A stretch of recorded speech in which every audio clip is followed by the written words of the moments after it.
जहां एक तरफ अतुल सुभाष ने अपनी जीवन लीला सिर्फ इसलिए ख़त्म कर दी क्योंकि वो अपनी बीवी निकिता से परेशान हो चुका था, वहीं दूसरी तरफ एक ऐसी कहानी सामने निकल कर आई है जहां यूपी के वाराणसी की रहने वाली अंजू पांडे के साथ ससुराल में बहुत बुरा बर्ताव हुआ। अंजू पांडे के साथ उसके पति, सास और ननद ने उसका जीना दुश्वार कर दिया। ससुराल में अंजू पांडे के साथ क्या क्या हुआ, आइए अंजू पांडे की जुबानी सुनिए। हम पूरा काम भी करते थे, खाना भी मिलता ही नहीं था। हम बासी सड़ा सब खाने के लिए तैयार थे, लेकिन वो सब भी नहीं देती थी हमें। खाना मांगते तो लैट्रिन खिलाती थी, पानी मांगते तो पेशाब खिलाती थी। हमको उल्टा लटका देता था नंगी करके, और बहनों से पिटवाता था डंडा से कि लो मारो।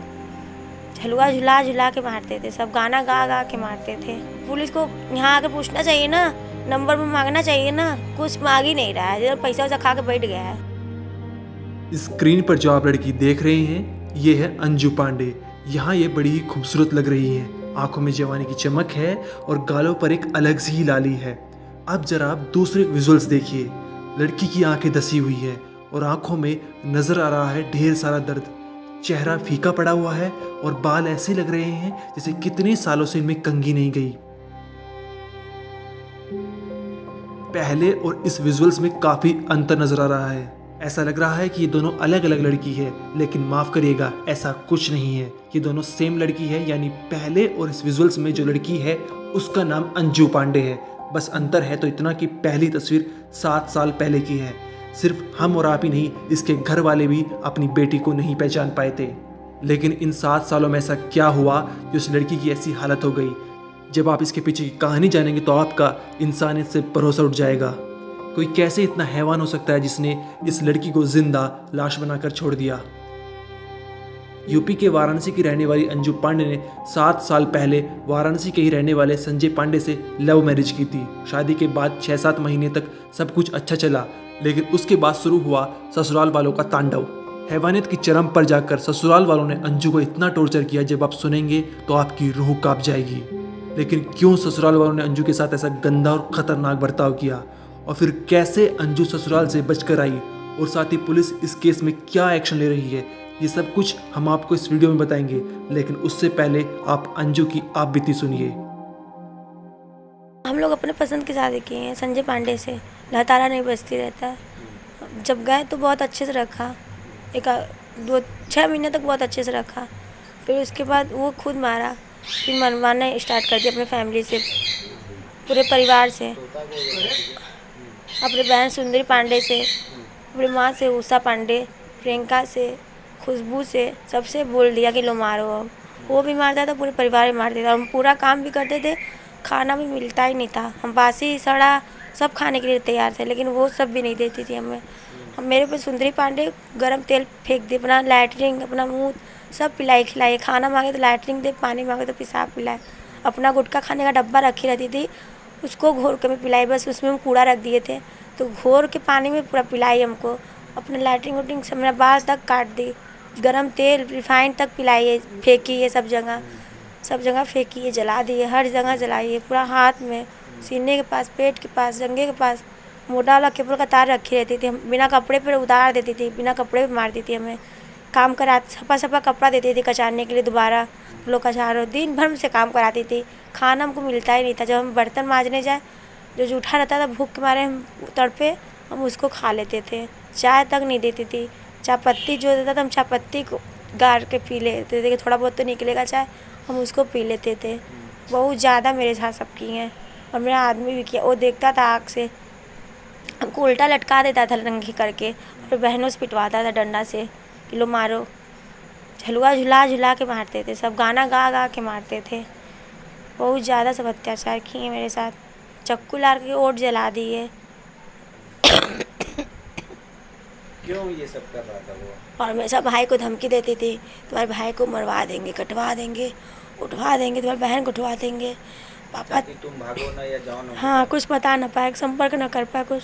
और इसी कारण हम 7 साल तक चुप थे कि मेरे भाई को कुछ करे ना, मेरी माँ बहन को कुछ करे ना। सुना आपने अंजू का दर्द। ये सब सुनकर शायद आप अंदाजा लगा पाए कि ससुराल वालों ने अंजू को किस हद तक तड़पाया। अंजू के पति संजय ने अपनी माँ, बहन और पिता के साथ मिल उसके जीवन को नर्क से भी बदतर बना दिया। अंजू के 2 बच्चे हैं, लेकिन अंजू की सास बच्चों को उससे नहीं मिलने देती। इतना ही नहीं, बच्चों के सामने ही अंजू को मारती थी। एक 5 साल का, एक 4 साल का है। तो वो कभी तुम लोगों के बीच में जब तुम पीटते रहे, टॉर्चर करते? नहीं, सब बच्चे तो हैं, बच्चे को जो आप सिखाएंगे वही सीखेंगे। बच्चे को भी कब्जे में सबका, मम्मी बुलाते ही नहीं थे। सब बेचारे डरे कि हम मार ना खा जाए। एक आध बार सब रोने लगे, सब मारने लगे, तो बच्चे भी मेरे पीछे हट गए। बच्चे को भी सब छीन लिए। कौन कौन तुमको टॉर्चर करता रहा? पूरा परिवार। कौन कौन लोग हैं? सुंदरी पांडे को सास, उषा पांडे, प्रियंका ससुर और खुशबू पांडे। मेरा हस्बैंड मरवाता था, मारता था। सब कोई अच्छा नहीं था घर में, सब वही थे।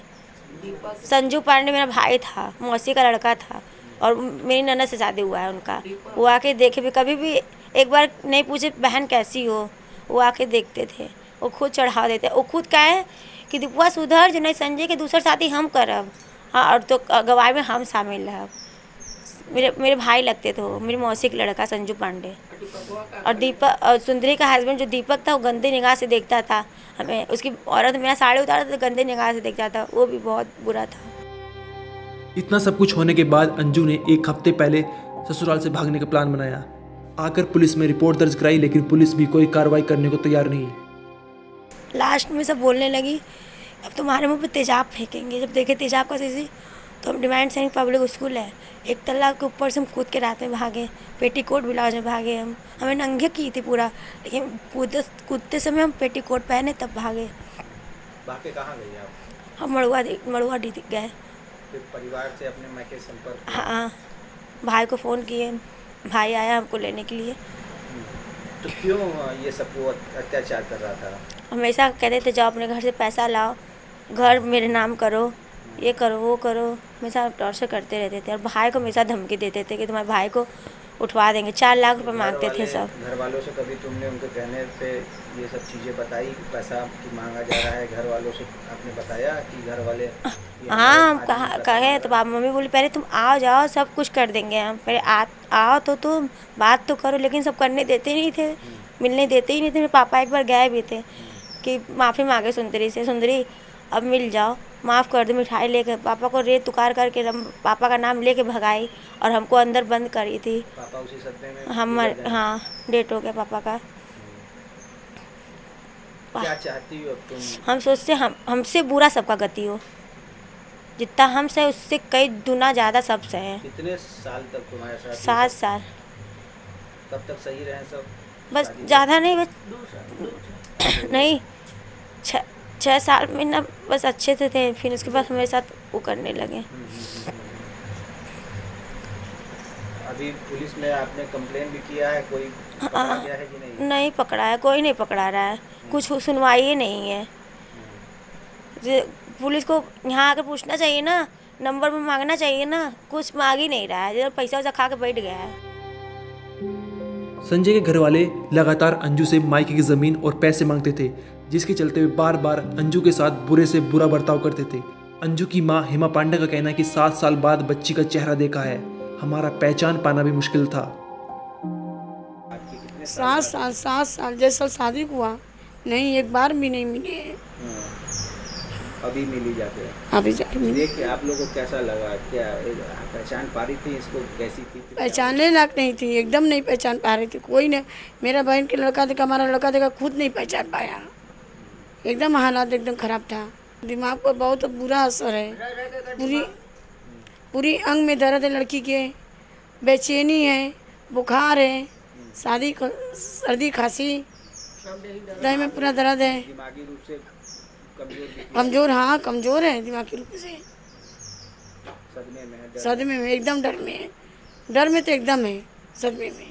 बीच में डरती भी है या सोते समय भी घबरा जाती होगी? हाँ घबराती है, चीख जा रही है सोने पर। देखिए ना, चीख जा रही है, आँखें खोल कर सो रही है। डॉक्टर का कहना है कि अंजू की हालत बहुत ज़्यादा ख़राब है। सही होने में कितना समय लगेगा ये बता पाना अभी मुमकिन नहीं है। जिस हिसाब से ये लोग बता रही हैं, अंजू पांडे जो हैं, तो उनके हिसाब से तो जो कह रही हैं सच्चाई लग रहा है, क्योंकि जिस हिसाब से उनके शरीर पर सब घाव है, देखने के बाद तो ये हाँ टॉर्चर ही है।